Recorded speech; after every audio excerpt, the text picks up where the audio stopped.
दुश्मन की बेटी के साथ भी ना लोग ऐसा बिहेव नहीं करता है, इस तरीके से चीज़ें। मैं खुद अपनी सब, मुझे आज भी याद है कि मैंने अपनी शगुन की पूड़ी मैंने खुद ही बनाई थी। और उसमें ना हमारी गलती थी ना उनके बच्चों की गलती थी। ये बात है कि उनके बच्चों के लिए ही हमारा हक छीना गया, लेकिन दुश्मनी बांटने से दुश्मनी बढ़ती है। अगर मैं गलत होंगी तो मुझे बताइएगा।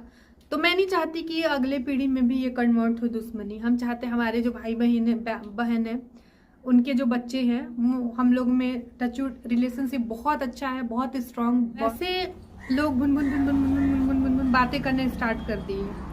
फिर मैंने फर्स्ट टाइम अपने हस्बैंड को देखा था और मैं हल्का सा ना वहाँ पे एक चीज़ हुई थी कि मैं मुस्कुरा दी थी। ये मतलब पूरे दिन में 4 शब्द बोला करते थे बस, इसकी शादी हो जाएगी क्या।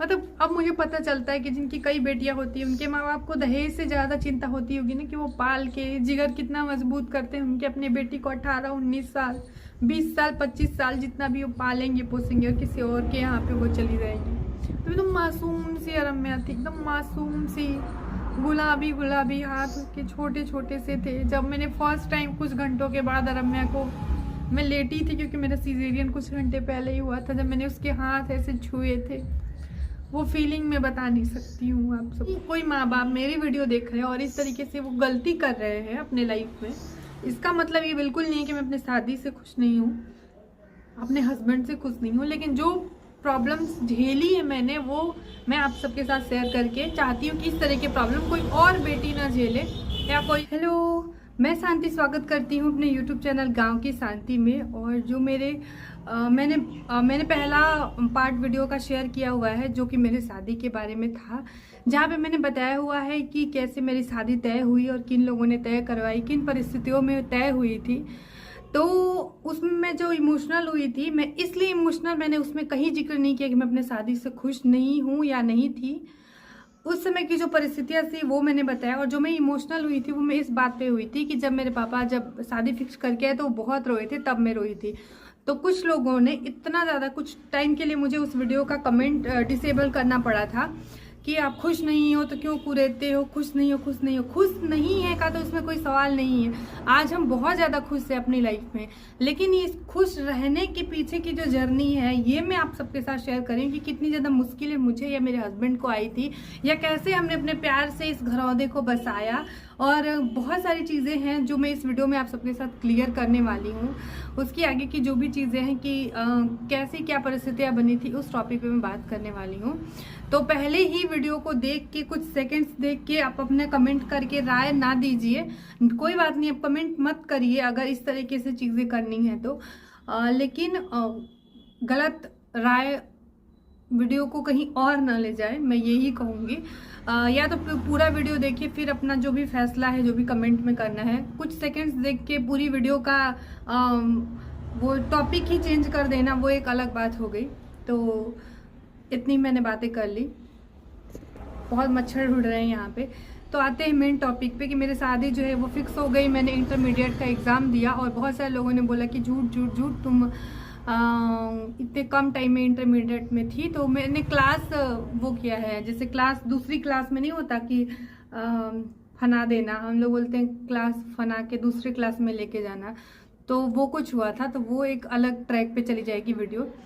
तो जब मैं इंटरमीडिएट का मैंने एग्ज़ाम दे दिया, अभी मेरा रिजल्ट नहीं आया था, तो अब तैयारियों की बात होने लगी। तो तैयारियों के नाम पे मैंने पहले भी बताया था कि कुछ नहीं था, लेकिन रही बात साड़ियाँ खरीदने की, तो मैं घर की पहली बेटी थी, पहली शादी थी, मतलब मेरी बुआ के बाद मेरी शादी हो रही थी। तो सब लोग मेरी जैसे मेरे बाबा ने मेरी बुआ लोग की शादी बहुत अच्छे घर में की है, आप लोग जानते भी हैं। मेरे बड़े वाले फूफा दरोगा थे और मेरे छोटे वाले फूफा आर्मी में हैं और वो रिटायर होकर BHU में जॉब करते हैं, तो मतलब बहुत संपन्न फैमिली से। तो मेरे बुआ लोगों ने बोला कि नहीं, साड़ियाँ ना हम देंगे, क्योंकि मायके से साड़ियों की कोई तैयारी नहीं थी। पापा बस मतलब उतना वैसा नहीं था, मतलब सबने हाथ खड़े कर दी थी। वो कहते हैं ना, लेने के लिए सब होते हैं, देने के लिए कोई नहीं, तो किसी ने कुछ हेल्प नहीं की। तो मेरी जो छोटी वाली और जो मेरी बड़ी वाली बुआ है, उन दोनों लोगों ने मिलके साड़ी का डिसाइड किया कि हम साड़ी का कर देंगे। तो मतलब वहाँ से मेरी साड़ियाँ आ गई, जो कि मैं यहाँ के लिए, मतलब शादी के बाद साड़ी ही पहनना था मेरे को। और फिर उसके बाद अब बात आती है दहेज। भले ही यहाँ से डिमांड नहीं थी, लेकिन ऐसा तो था नहीं कि कुछ दिया ही नहीं जाएगा। बहुत सारी चीज़ें होती हैं लड़की के साथ, अपने माँ बाप अपनी खुशी से देते हैं। तो मेरे को मेरी बड़ी वाली बुआ ने मेरी टीवी दी हुई थी। मतलब कि ये आप कहें कि मतलब कुछ लोग इस तरीके से कि अरे मांग के कर रहे हैं शादी, तो ऐसे तो वैसे उस टाइम पे भी बातें बहुत सारी होती थी। फिर उसके बाद मेरी बड़ी वाली बुआ ने मेरे को टीवी दिया, और छोटी वाली बुआ ने मेरे को कूलर दिया। फिर इस तरीके से मेरे पापा ने एक बेड और ड्रेसिंग टेबल, जो कि एक कॉमन चीज़ होती है, सब दे दें। अब ज्वेलरी के नाम पे आप लोग पूछेंगे कि अपनी मायके से बहुत ज़्यादा ज्वेलरी आई होगी, तो ऐसा कुछ नहीं था। मेरे हस्बैंड को वहाँ से रिंग और चेन, ये सब चीज़ें चढ़ी हुई थी, जो कि एकदम बेसिक चीज़ें आजकल हर माँ बाप अपनी खुशी से देते हैं। तो जैसे तैसे मतलब शादी का जो भी चीज़ें होती हैं, किसी ने कुछ दे दिया, किसी ने कुछ दे दिया। मेरे को बहुत ज़्यादा, मैं दहेज लेके यहाँ पे नहीं आई थी ना, मैं बहुत सारा ज्वेलरी लेके आई थी। मेरी मम्मी की एक ईयरिंग थी, कुंडल था गोल्ड का, वही मेरे को मिला हुआ था, क्योंकि मम्मी से बहुत अटैचमेंट है हमारी। तो वो मम्मी की बहुत सारी ज्वेलरी थी, तो दादी ने हम बहनों में बराबर डिवाइड किया हुआ है, और हमारे दोनों बहनों के लिए भी है। तो कभी जब उनकी शादी होगी तो मैं आप सबके साथ शेयर करूँगी। तो वो मुझे मिला था कुंडल, तो मेरे पास मेरी ईयरिंग आई। मेरे मायके से बहुत सारा ज्वेलरी नहीं मुझे मिला था, ऐसे ही हुआ था। और मतलब तिलक हुआ जैसे तैसे। उसके बाद शादी वाले दिन की मैं मतलब शादी, जैसे देखिए हमारे यहाँ तिलक जिस दिन जाता है उस दिन शगुन की पूड़ी बनाई जाती है। और मेरी बुआ नहीं आई थी, छोटी वाली मेरी बुआ नहीं आई थी, और बाकी सब लोग आ गए थे। तो उस दिन शगुन होता है, तो लड़की के सर पे या लड़की के सर पे, हमारे साइड में होता है, तेल रखा जाता है। और उसके बाद से किचन में लड़की या लड़का नहीं जाते हैं, बाहर नहीं जाते हैं। और शगुन बनना मीन्स बहुत सारा, शगुन होना मीन्स बहुत सारी चीज़ों पे प्रतिबंध लग जाता है। तो दाल की जो पूड़ी बनती है तिलक जाता है। तो मेरे यहाँ पे कोई बनाने वाला नहीं था, थे लोग, लेकिन मतलब ऐसे बिहेव किए कि दुश्मन की बेटी के साथ भी ना लोग ऐसा बिहेव नहीं करता है। इस तरीके से चीज़ें हुई। मैं खुद अपनी मुझे आज भी याद है कि मैंने अपनी शगुन की पूड़ी मैंने खुद ही बनाई थी। कोई भी नहीं था हमारा हेल्प करने के लिए, थे लोग लेकिन इतना नाटक लोग किए। तो बहुत सारे लोग मेरे को पूछते हैं कि आपके जो फैमिली मेम्बर हैं, चाचा चाची या फिर बड़े पापा, इतना मतलब जो भी गलत हुआ आप लोगों के साथ, उसके बावजूद भी उनके बच्चों के साथ आप वीडियो डालती हैं, आप फोटोग्राफ डालती हैं, बहुत अच्छे रिलेशनशिप है। तो मैं एक बात यहाँ पे क्लियर कर देना चाहती हूँ, जी हाँ, क्योंकि जो कुछ भी हुआ उसमें ना हमारी गलती थी ना उनके बच्चों की गलती थी। ये बात है कि उनके बच्चों के लिए ही हमारा हक छीना गया, लेकिन दुश्मनी बांटने से दुश्मनी बढ़ती है। अगर मैं गलत होंगी तो मुझे बताइएगा। तो मैं नहीं चाहती कि अगले पीढ़ी में भी ये कन्वर्ट हो दुश्मनी। हम चाहते हमारे जो भाई बहन है उनके जो बच्चे हैं, हम लोग में टचवुड रिलेशनशिप बहुत अच्छा है, बहुत स्ट्रांग बॉन्ड है अब तक। तो इसको नज़र ना लगे। तो मैं नहीं चाहती कि दुश्मनी हम इस वाले पीढ़ी में भी बांटे। और जो उनके माँ बाप ने किया, जो मेरे माँ बाप ने किया, वो एक अलग की चीज़ हो गई। उसको क्या ही हम सोशल मीडिया पे वो करें, लेकिन मैं नहीं चाहती कि वो दर पीढ़ी वो दुश्मनी कन्वर्ट हो। इसलिए माफ़ करो और आगे बढ़ो, ये मेरा मानना है। क्योंकि न्याय करने वाले ऊपर बैठे हैं, वो सबका नहीं यहाँ पे करते हैं।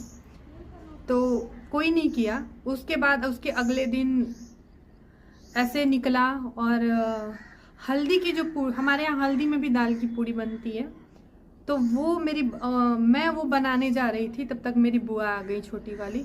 उन्होंने सबको खूब सुनाया और मैं खूब रो रही थी, मेरी तबीयत खराब हो गई थी। फिर उसके बाद से फिर मुझे किचन से हटाया गया और बाकी सब हुई। फिर मुझे अपनी हल्दी याद नहीं है।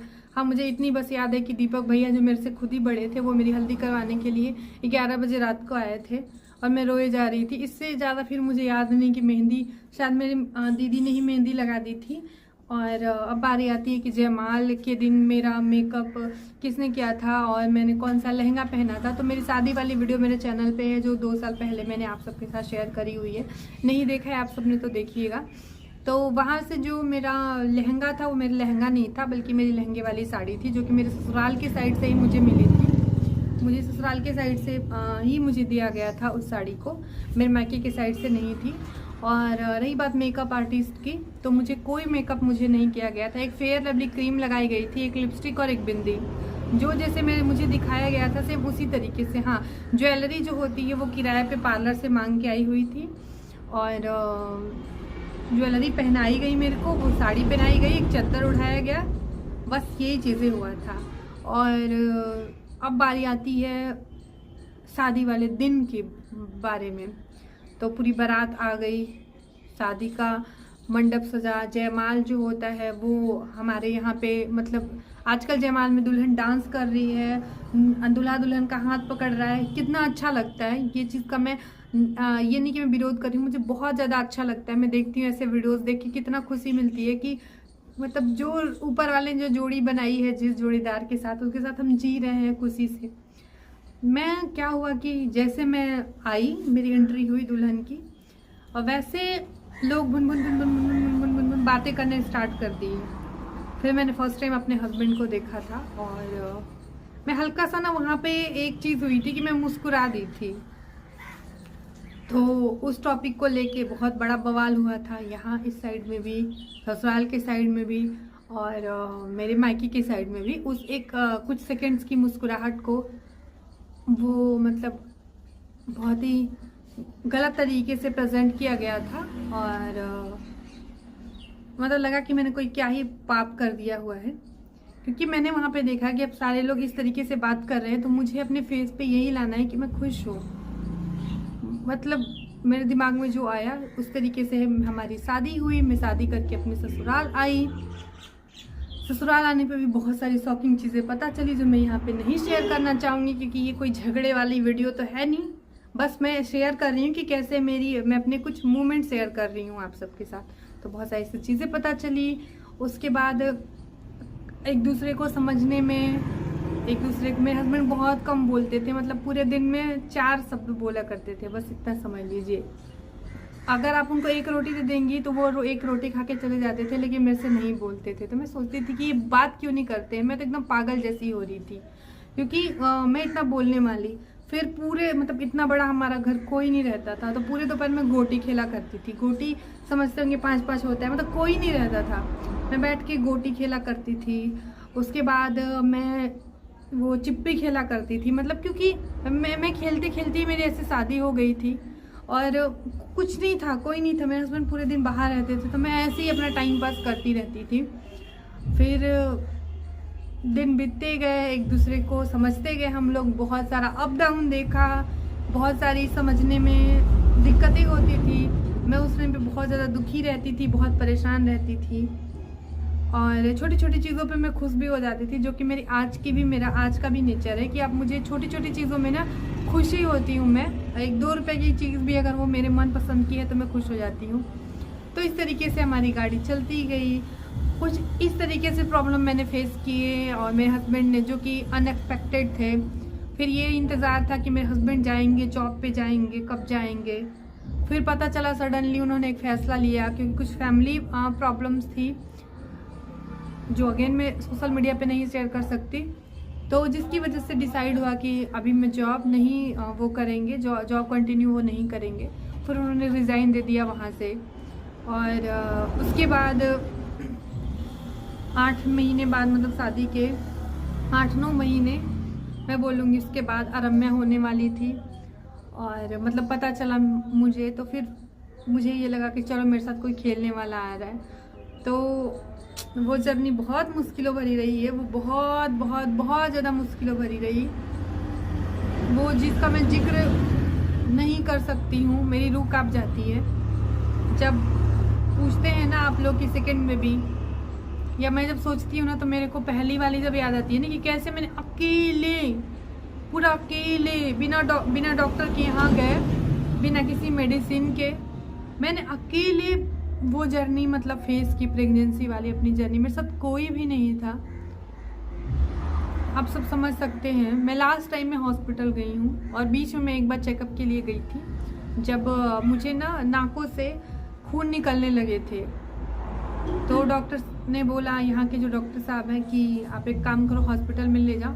तो डॉक्टर ने वहाँ पे अल्ट्रासाउंड वगैरह किया, सब कुछ सही था। उन्होंने बताया कि रीज़न बताया था कि क्यों, ऐसा कुछ हुआ है तब मैं, तो मतलब आप सोचिए कि बिना डॉक्टर के, बिना माँ के, बिना सास के, बिना किसी फैमिली मेम्बर के, कोई भी नहीं, एक लोग आके नहीं कह सकता है कि उस टाइम पे मेरे किसी ने हाल चाल भी लिया होगा, चाहे कोई भी हो, मेरे मायके में ससुराल से किसी ने भी। मतलब ऐसा लग रहा था कि ये ज़िंदगी क्या ही चलने वाली है, ये मैंने क्या फैसला ले लिया है, ये क्या हो रहा है। बस सब यही बोल देते कि सब कुछ ठीक हो जाएगा जब एक बार बच्चा हो, ये सबके साथ होता है कि एक बार बच्चा हो जाएगा ना लाइफ में तो सब कुछ सही हो जाएगा, फलाना सुधर जाएंगे, चिलानी सुधर जाएंगी। मतलब अगर मैं सीखती गई, मेरी जर्नी मेरी लाइफ की आगे बढ़ती गई। अब वो फेज आया जब रम्या जिस दिन होने वाली थी, मेरी सिस्टर आई थी, मेरी जो सेकंड वाली सिस्टर है ना, वो यहाँ पे आई हुई थी क्योंकि मेरे पापा ने बोला कि, मैंने अपने पापा को कॉल किया था। पापा से भी ऐसे नहीं कि आप हर रोज़ कॉल कर, एक महीने में बस एक बार ही पापा को कॉल कर सकती थी। तो पापा को कॉल किया कि उसको भेज दीजिए, कोई तो साथ में रहेगा। तो वो रहने के लिए आई। तो मैं ना खूब आराम करती थी, मैं उस पर खूब शासन में कह सकती हूँ इस तरीके से। अपनी बहन थी तो मैंने खूब नखरे किए कि मैं ये नहीं करूँगी, मैं वो नहीं खाऊंगी। वो पूरा काम करती थी घर का, मैं खुद छोटी सी, वो खुद छोटी सी। हम लोग खूब बैठ के बातें करते थे, हंसते थे। उस टाइम पे भूकंप आया था, तो फिर मतलब इस तरीके से पूरी जर्नी निकली। फिर रम्या जिस दिन होने वाली थी तो मैंने जो स्टॉक पे भी ये बात बोली थी कि कई डॉक्टरों से जाके सलाह नहीं लिया गया, बस एक जिला हॉस्पिटल में गए, वहाँ पे जाके डायरेक्ट सिजेरियन करा दिया गया। क्योंकि वहाँ पे डॉक्टर ने मतलब बहुत डांटा, बहुत समझाया कि मतलब इतनी छोटी उम्र में आपने बेबी क्यों किया, आपका सिजेरियन होगा, आपके बहुत सारे कॉम्प्लिकेट हैं, पता नहीं क्या सब इंग्लिश में समझा रही थी, खून की कमी है, कैसे होगा। फिर बोलने कि बच्चे और सिजेरियन नहीं हुआ तो, ऑपरेशन नहीं हुआ तो एक बचेगा, ऐसे करके मतलब उन्होंने बहुत डरा दिया ऐसे करके। तो फिर रम्या हुई, एकदम छोटी सी रम्या को जब मैंने पहली बार देखा था अपनी लाइफ में, मैं सोचा कि ये चली जाएगी। मैंने उस टाइम ही सोचा कि ये किसकी शादी हो जाएगी क्या। मतलब अब मुझे पता चलता है कि जिनकी कई बेटियां होती हैं उनके माँ बाप को दहेज से ज़्यादा चिंता होती होगी ना, कि वो पाल के जिगर कितना मजबूत करते हैं उनके अपने बेटी को 18, 19 साल, 20 साल, 25 साल जितना भी वो पालेंगे पोसेंगे, और किसी और के यहाँ पे वो चली जाएगी। तो एकदम मासूम सी रम्या थी, एकदम मासूम सी, गुलाबी हाथ उसके छोटे छोटे से थे। जब मैंने फर्स्ट टाइम कुछ घंटों के बाद रम्या को, मैं लेटी थी क्योंकि मेरा सीजेरियन कुछ घंटे पहले ही हुआ था, जब मैंने उसके हाथ ऐसे छुए थे, वो फीलिंग मैं बता नहीं सकती हूँ आप सबको।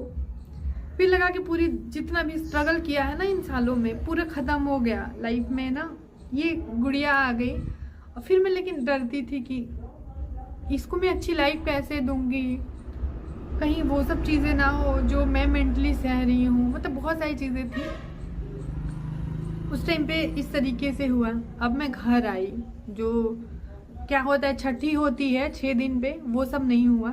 फिर ना हुआ क्या सब होता है, वो सब कुछ नहीं हुआ। मैं घर आई तो 8 दिन के बाद टाका काटा घर आई। तो जो भी ससुराल साइड के लोग थे वो अपने घर चले गए। मेरी सिस्टर थी, तो डॉक्टर ने, ये होता है ना कि जब हम अच्छे से डॉक्टर के पास बैठ के उससे डिस्कस करते हैं कि क्या खा सकते हैं, क्या पी सकते हैं। बस ये सुनाया था कि सिजेरियन के बाद काजू बादाम नहीं खाते, घी नहीं खाते। तो वो जो एक मसाले वाली जो बनती है हमारे साइड, उछमानी बोली जाती है, और जो लड्डू बनाए जाते हैं, जो आज मैं खुद बना लेती हूँ, सोट के लड्डू, सोठौरा जिसको बोलते हैं। तो मेरे मायके साइड से भी कोई नहीं था और मुझे यहाँ से भी कुछ नहीं हुआ। आज मैं खुद बना के वो चीज़ खा लेती हूँ, लेकिन उस टाइम पे वो मैंने देखा भी नहीं था कि वो किस तरीके से होता है, और वो लाड, वो प्यार क्या होता है जो एक माँ बनने के बाद एक औरत को मिलता है। नथिंग था। तो ये जर्नी मैं इसलिए शेयर कर रही हूँ कि कहीं कोई माँ बाप मेरी वीडियो देख रहे हैं और इस तरीके से वो गलती कर रहे हैं अपने लाइफ में। इसका मतलब ये बिल्कुल नहीं है कि मैं अपने शादी से खुश नहीं हूँ, अपने हस्बैंड से खुश नहीं हूँ, लेकिन जो प्रॉब्लम्स झेली है मैंने, वो मैं आप सबके साथ शेयर करके चाहती हूँ कि इस तरह के प्रॉब्लम कोई और बेटी ना झेले, या कोई मेरी वीडियो को देख रहा है, कोई सासू माँ देख रही है, तो इन दौरान वो अपने, अगर उनकी बहू कहीं बाहर में है तो वो ज़रूर जाए, उनके साथ में रहें, उनको वो करें। लेकिन फिर मेरे साथ में मेरी जेठानी जी के यहाँ भी बेबी हुआ था, तो उनके यहाँ से ना वो लड्डू बना के आए थे। तो उन्होंने मेरे को भिजवाए कि मतलब ये था कि ज़्यादा घी और वो नहीं खाना है, तो उन्होंने मुझे लड्डू भिजवाए थे। तो वो फर्स्ट टाइम मैंने वो लड्डू देखे थे कि अच्छा इस तरीके से बनाए जाते हैं, इस तरीके से खाए जाते हैं। उसके बाद सारे लोग चले गए। मेरी सिस्टर के भी उस साल उसकी 10वीं थी या कुछ ऐसा था, या 12वीं का एग्ज़ाम था, तो वो चली गई। उसकी कोई फॉर्म भरने थे, तो मेरे को बर्तन धोने वाली लगी थी, और बर्तन धोने वाली लगी थी। कभी कभी वो आटा भी गूंथ के चली जाती थी। बाकी मैं क्या करती थी, मेरा वेट जो है वो 90, 92, 95 किलो हो गया, क्योंकि मेरी पूरी बॉडी फूल गई। और मैं पानी में कपड़े भी धोती थी, कुर्सी पे बैठ के ऐसे मैं बाल्टी में ऐसे करके मैं कपड़े धुलती थी, क्योंकि आज उस टाइम पे डायपर ना बहुत कम हुआ मतलब मिला करते थे कि हम कहीं जा रहे हैं बाहर तो ही, वरना लंगोटी जो होती है वो बच्चे की वो करना। अरम्या को देखना। जब मैं वॉशरूम जाती थी तो सबसे बड़ी प्रॉब्लम यही आती थी कि वॉशरूम जा रही हूँ तो किस पे अपने बच्चे को छोड़ के जाऊँ, क्योंकि जब अरम्या 2-2.5 महीने की थी तो यही गांव में ही हमारे किसी के बच्चे को बिल्ली ने नोच दिया था। तो ये जब खबर मैंने सुनी थी ना, वो बच्चे की डेथ हो गई थी, तो मेरे अंदर एक बहुत बड़ा डर बैठ गया था कि मैं छोड़ूंगी नहीं, क्योंकि हमारा घर देखती अभी भी जब इतना सांप आते, उस समय सांप बिल्ली चूहा मतलब इतना आता था। तो मैं वॉशरूम जाती थी ना, तो मैं अरम्या को लेके जाती थी, और वो जो प्रॉब्लम मैं फेस कर रही थी ना, मुझे ये लगता था कि मैं क्यों जी रही हूँ, मेरे को ये ज़िंदगी जीनी ही नहीं चाहिए, मुझे मर जाना चाहिए। क्योंकि मैं वो सब चीज़ें, सिजेरियन और पूरी बॉडी में स्वेलिंग हो जाना, बुखार रहना, ये सब चीज़ें मैं नहीं फेस कर पा रही थी। बस मैं इतना कहूँगी आप सबसे। रोटियां मैं खड़े होके नहीं बेल पाती थी, तो मैं पूरी रोटियों को पहले बेल लेती थी, वो आटा लगा के दिन में चली जाती थी, शाम को मैं आटा खुद ही बैठ के लगाती थी, फिर मैं ले जाके उन रोटियों को सेका करती थी। सब्जी में धीरे धीरे करके बनाती थी, उसमें अरम्या को भी देखना। और बस पापा का प्यार इतना होता है कि बच्चा रोना नहीं चाहिए, बाकी तुम अपना देख लो। फिर ऐसे मेरी लाइफ की जर्नी जो है वो आगे बढ़ती गई, उसमें बहुत सारी चीज़ें हुई। धीरे धीरे अरम्या बड़ी होती गई। अरम्या को पालना बहुत मतलब बहुत कठिनाई थी, बट उसको जब उसकी हंसी देखती थी ना, तो मैं अपने सारे स्ट्रगल, पूरे दिन का दुख दर्द सब भूल जाया करती थी। उसके साथ मैं खूब खेला करती थी, मतलब मेरी उसके साथ इतनी अटैचमेंट है ना, मतलब मैंने उसको पाला ही अपनी गोदी में लेके है। अभी एक मैं छोटी सी बात बताऊंगी। अरम्या एक दिन मेरे से स्कूल से कुछ डिस्कस करके आई, तो बोली मम्मी मेरे लिए पालना नहीं लिया गया क्या, मेरे को अपने पालने में नहीं झुलाया, मेरे सारी फ्रेंड्स के पास ना पालना है, सब लोग बात करते हैं, तो आपने क्यों ऐसा किया, आपने मेरे लिए। तो मैंने समझाया कि बेटा तुम इतनी दुलारी थी ना कि तुम्हारी माँ ना तुम्हें गोदी से कभी नीचे रखा ही नहीं है, तुम्हें पालने की ज़रूरत उनको होती है ना जो गोदी से नीचे जाते हैं, तुम अपनी माँ की बाहों में ही पली हो। तो अरम्या ऐसे ही पली है। तो तब मुझे पता चला, अरम्या जैसे जैसे बड़ी होने लगी तो उसके साथ मैं भी बड़ी हो रही थी। जब अरम्या 2 साल की हुई, मैं 19 साल की हुई, अरम्या 3 साल की हुई, मैं 20 साल की हुई। तो इस तरीके से जब अरम्या को देखा मैंने बड़े होते हुए उसको, तब मैं खुद भी बड़ी हो रही थी। तब मैंने असल में समझा था कि माँ होना क्या होता है, बेटी होना सच में क्या होता है, और अपने बच्चों के लिए जीना क्या होता है। तो बहुत सारे डिफ़िकल्टी देखी, बहुत सारा उतार चढ़ाव देखा, और धीरे धीरे अरम्या बड़ी हुई। अरम्या जब 3 साल की थी तब मैंने डिसाइड किया कि मैं ग्रेजुएशन करूँगी अब इस साल में। और अरम्या मतलब 2.5 साल की होगी ऐसे, तब मैंने ग्रेजुएशन में एडमिशन लिया। बहुत ज़िद करने के बाद मेरे हस्बैंड ने मेरी बात मानी। मैंने बहुत रिक्वेस्ट किया कि मैं खूब पढ़ाई करूँगी, मैं मन लगा के पढ़ाई करूँगी, बस आप मेरा एडमिशन करवा दो। उन्होंने एडमिशन करवाया। अब जो सेंटर था वो 45 किलोमीटर दूर, जब जो एग्ज़ाम देने जाना था। और अरम्या जो है वो मेरा मतलब मैं फीड कराती थी अरम्या को, तो अरम्या पूरा दूध पीते, पूरा ऑटो में ऐसे करके जाती। मतलब इतना वो भी पढ़ाई भी बहुत डिफ़िकल्ट था मेरे लिए वो करना। मतलब इस तरीके से एक माँ की भी जिम्मेदारी निभाना, एक पत्नी की जिम्मेदारी निभाना, एक पूरी फैमिली को देखना, एक बहन की जिम्मेदारी निभाना और ऊपर से पढ़ाई करना, तो कैसे तैसे करके मैंने पूरे 3 साल मैंने ग्रेजुएशन किया और मैं बहुत अच्छे नंबर से पास हुई। तो 55% मेरे थे ग्रेजुएशन में, जो कि मैंने खुद के बलबूते पे मतलब वो किया था। तो जब मैं वहाँ पे रिजल्ट लेने अपना गई तो उन्होंने बोला कि आपकी वाइफ जो है ना वो पढ़ने में बहुत अच्छी हैं, मतलब एक काम करिए ना, इनको MA करा दीजिए होम साइंस से, और कोई जॉब आएगी तो ये कर सकती हैं, इनका मतलब जो कैचिंग पावर है ना वो बहुत अच्छा है। तो मैं तो बहुत खुश हो गई। मैं खुशी के मारे ना, मेरे को ना दिन में नींद आती थी ना रात में, तब तक और मैं 3 साल ग्रेजुएशन करने में लगा, तो और मैं जो है 5 साल की लगभग हो गई थी। तो मेरे पास तब तक अभी फ़ोन वोन नहीं था, ऐसा कीपैड वाला फ़ोन भी नहीं था, ज़रूरत ही नहीं पड़ी कभी हमको। और बस किसानी में मेरे हस्बैंड किसानी करने लगे, मैं उनका सपोर्ट करने लगी।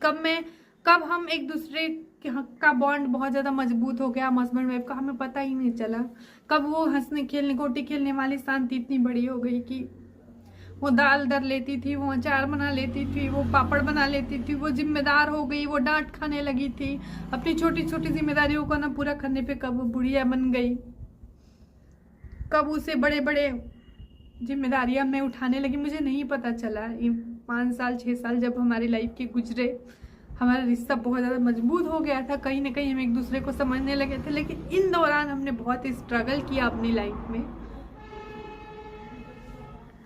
तो ये रही जर्नी। तो ये स्ट्रगल किसी भी बेटी को, या फिर ऐसा नहीं था कि मेरे हस्बैंड ने स्ट्रगल नहीं किया, मुझे समझाने में, मेरे पागलपंथी को झेला, मैं खूब रोती थी उसको उन्होंने झेला, मतलब मुझे बहुत झेला है। ऐसा नहीं है कि मैं बहुत अच्छी हूँ, मेरे हस्बैंड ऐसा कुछ नहीं है। बस ये डिफ़िकल्टी आई, वो मैं आप सबके साथ शेयर कर दी हूँ। फिर उसके बाद पूरी मैं जिम्मेदार बन गई, मुझे कभी पता ही नहीं चला मैं कब इतनी जिम्मेदार बन गई। तो ऐसे रहा, ऐसे जो है वो देखिए, अब आज मेरी बेटी इतनी बड़ी हो गई कि मेरी टी-शर्ट पहन रही है।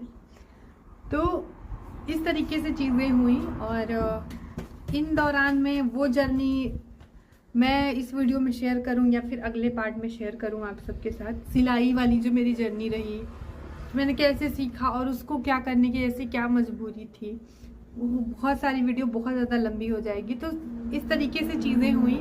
और अब मुझे, जब मैं सच में बड़ी हो रही थी, मैं 22 साल की होगी, 21-22 साल की, तब मुझे अंदर वो चीज़ होने लगी कि मैं क्या हूँ, क्या मैं ये बनना चाहती थी। ये सवाल ये नहीं कि आप विरोध कर रहे हो अपने फैमिली से, ये खुद से पूछो कि क्या आप खुश हो अपनी लाइफ में। अगर संतुष्ट हो, खुश होना और संतुष्ट होने में बहुत अंतर है, तो फिर तो ठीक है, नहीं तो अपने पूछो कि क्या आप यही चाहते थे या यही। तो मैं मतलब होता है ना, जब बड़े होते हैं तो समझदारी आती है। 20-21 साल वाली जब उम्र धीरे धीरे आई, 21-22 वाली, तो फिर खुद से ही खुद का द्वंद्व चलने लगा कि मतलब ये ठीक है, अब तो जिम्मेदार बन ही गई थी, सब चीज़ें करने ही लगी थी, और अब मैं धीरे धीरे बड़ी भी हो रही थी। अब ये भी था कि उसको स्कूल भेजना है और वो अब पढ़ेगी, लेकिन मैं क्या करूँगी या फिर मुझे क्या करना चाहिए, इस तरीके से चीज़ें होने लगी।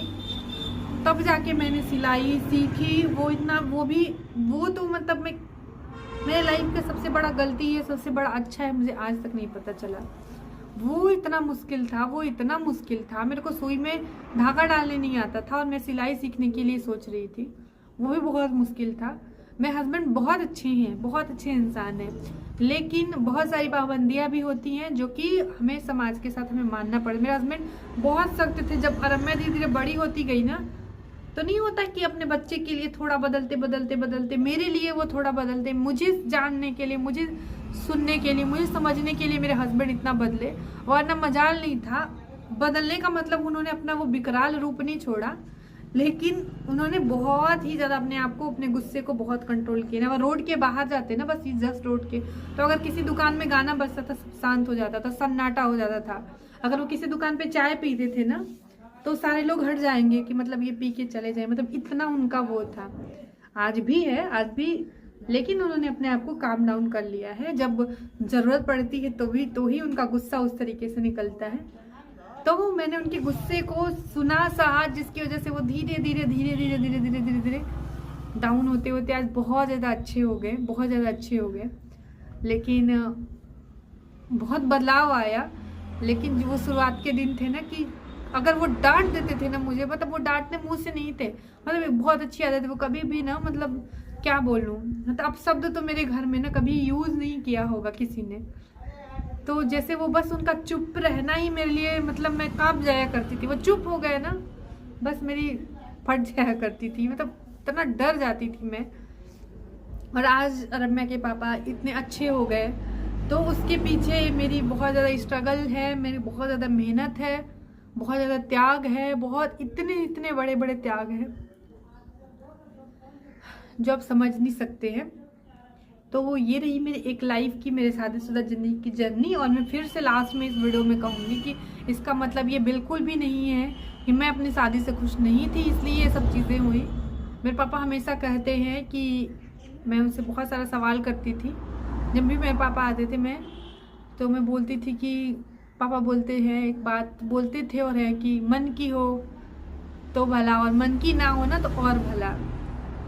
और बस पापा एक तसल्ली दे के जाते थे कि इसके बाद ये सब ठीक होगा, इसके बाद ये सब ठीक होगा। और उनका भी बहुत सपोर्ट रहा है बहुत सारी चीज़ों में। मेरे सिलाई सीखने में मेरे पापा का बहुत सपोर्ट रहा है। और तो बहुत सारी चीज़ों में उन्होंने एक माँ की तरह समझाया भी। कई बार उन पे गुस्सा भी मैंने निकाला है, कई बार मैं रोती थी उनको कॉल करके, कई बार वो भी परेशान हुए, कई बार जहाँ भी ज़रूरत पड़ी वहाँ उन्होंने मुझे समझाया। और मेरे हस्बैंड ने भी बहुत ज़्यादा समझाया है मुझे, ताकि मैं एक खुशहाल हम लोग एक जीवन जी पाए। इसके लिए बहुत ज़्यादा स्ट्रगल और बहुत मेहनत दोनों लोगों ने किया हुआ है। तो नोक झोंक हल्की फुल्की नोक झोंक सब में होती है, हमारे बीच भी हुई थोड़ी, कभी ज़्यादा कभी हल्की फुल्की, आज भी होती है। आजकल तो बहुत ज़्यादा ही होती है, उस टाइम पे तो कम ही होती थी। आज तो मैं ही गुस्सा करके, मतलब इतने सालों में मैं ही गुस्सा करके कोई बात होता है तो मैं बहुत ज़्यादा बोल जाती हूँ। बाद में मुझे रियलाइज़ होता है तो मैं कुछ अच्छा सा बना के लेके उनके पास में जाती हूँ, खिला के उनको मना लेती हूँ। लेकिन वो टाइम था बहुत स्ट्रगल वाला। आज सब कुछ अच्छा लगता है। तो कोई भी माँ बाप मेंटली, जब आपका बच्चा प्रिपेयर्ड हो तभी आप शादी करो। और अगर इस तरीके से करोगे शादी तो क्या क्या दिक्कत हो सकती है वो मैंने शेयर किया। आई होप कि आप सब समझेंगे। और वीडियो में अगर कुछ भी गलत बोला होगा तो मैं क्षमा चाहूँगी आप सबसे। मिलते हैं आप सबसे, और इस टॉपिक को और मैं यहाँ पे क्लोज करूँगी। कोई ज़रूरी नहीं कि मैं इस टॉपिक पे ही वीडियो लगातार बनाती रहूँ। हाँ, सिलाई वाली मेरी जर्नी अगर आप सबको जानना है तो आप लोग कमेंट करिएगा, मैं शेयर करूँगी। मिलते हैं आप सबसे कल।